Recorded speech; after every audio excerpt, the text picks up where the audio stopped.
We are apparently live streaming, but I am going to wait just a minute. Get my screen sharing on. Yeah. But I'm going to wait just a minute. You should be looking at a website of the Virtues screen Project. sharing on. My name is Barbara McKenzie. Monday. And for those of you who are following me, you know that it is the day You should be the looking at Virtue a pick for the week, of and then we spend our time focusing on what that virtue has brought to us all week. And then on Friday, I do a bit of a wrap up to reflect on how it's shown up. So I am presenting the Virtues Project website right now at virtuesproject.com. Today's the first day of spring, so I'm coming out of my cave. It's a beautiful, beautiful day out. I'd like to set an intention before I do this pick for a virtue that will bring us all into a state of remembering what's important. So when I say that, I'm thinking like, what is important? You know, it's awe and wonder and joy, friendship and love and having unity among people. So I'm looking at what virtue will help us stay grounded in what is most important to us. So that's the focus of the virtues pick today. And here I'm just going to come over to this, do a virtues pick on the right side of this page, which is a bit of an app. And when I click on that, there's going to be a pop-up, and hopefully it will pop up in the area that I want it to. No, of course it's not going to, so I'm going to have to shift it. Look at that, loyalty. When I click on that, loyalty is unwavering commitment to the people and ideals we care about. We're steadfast through good times and bad. Look at that. Loyalty. Even when others disappoint us, we are resilient and forgiving. We invest in our relationships and do what it takes to keep them whole and strong. We stand by our true friends, whatever the cost. We are resilient. We don't allow blind loyalty to lead us into trouble. Above all, we must be true to ourselves and loyal to what we know is right. And the quote on the back is by George Herbert that says, "The best mirror is an old friend."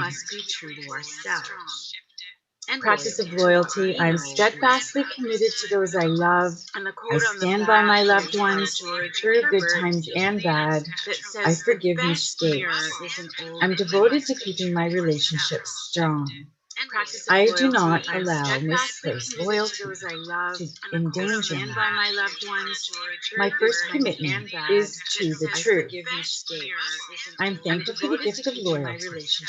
It nurtures my commitment. Yeah, interesting. Considering I've been focused a lot on the wild horses in Alberta right now, just their care and guardians, you know, that oversee them, and just how can I contribute to the betterment of the world, you know, in ways that matter to me, and providing quality care for wild horses. How can I contribute? Important. Anyway, so that's a whole other mission and an issue and a whole other podcast topic. So today I'm gonna be considering all week this virtue of loyalty and what does it actually mean to me? How does loyalty show up? What's challenging about it? What's easy? What makes loyalty work? What isn't working about the loyalty in my life? Or what isn't working about the loyalty, perhaps, that has over time eroded in important places? So, when we're looking at loyalty, we can celebrate loyalty too. So it's not just, we don't do this. It's not a weekly act to pick out the problems. This is a focus on the virtue, regardless of good, bad, and what our judgments are about a situation. How are we showing up? How are we being loyal to ourselves and to one another, and to the earth, and to our mission, and to our Creator?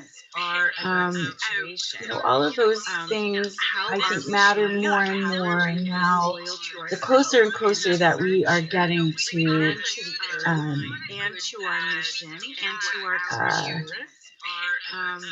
I guess let me rephrase that. The older I'm getting,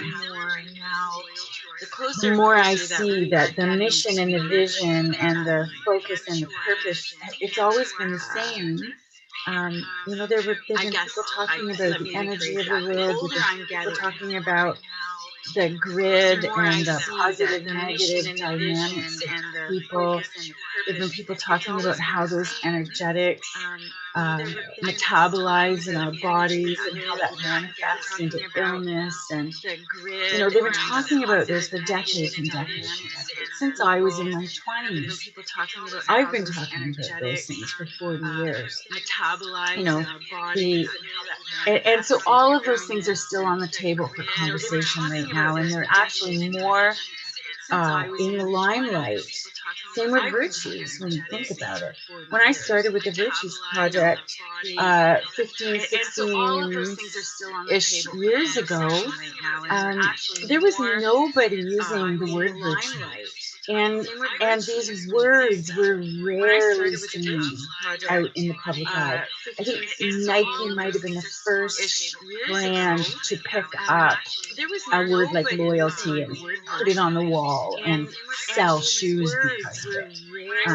Empowerment, that kind of dynamic. These words are they're good for that, because you can put respect on a wall and everyone understands it. You can put compassion on a wall and everyone understands what it means. If you create the conditions and have the culture that educates in that kind of way. But prior to Nike putting their branding on the wall and putting these names out there for the public eye, and other organizations and corporations that followed, prior to that, the world was pretty silent, and virtues were thought to be housed in the religious context. But we know now that that's not true. So our loyalty, in my opinion, right now, my path in life is driving my loyalty to educate about the connections we have with virtues, teach the strategies and how to implement, build, and sustain these virtues in a secular way. So, and then also how to hack our soul, literally. These virtues, when we study them and when we practice them and when we hone ourselves and develop them, become a catalyst. They are the best of who we are. We are faulty. We are born faulty in this consciousness, in this ego, mind. I am faulty. And I come with all the baggage and all of the life experiences and all of the stains and gifts that life has brought me. And so, yeah, so I could literally go on and If anyone's interested in hearing more, why don't you give me a PM and we'll set up a chat, or maybe I'll answer some specific questions if you offer them out. So I could go anyway, literally. I've talked enough. If anyone's interested in hearing more, Literature why is don't you royalty. give me a PM I hope and to we'll set see up it a in chat, lots or of maybe I'll and I look answer forward some to seeing how you see it showing up in your Anyway, life. I've talked Okay, enough. If anyone's that's it for interested in me. hearing more, Take care. why don't you give me a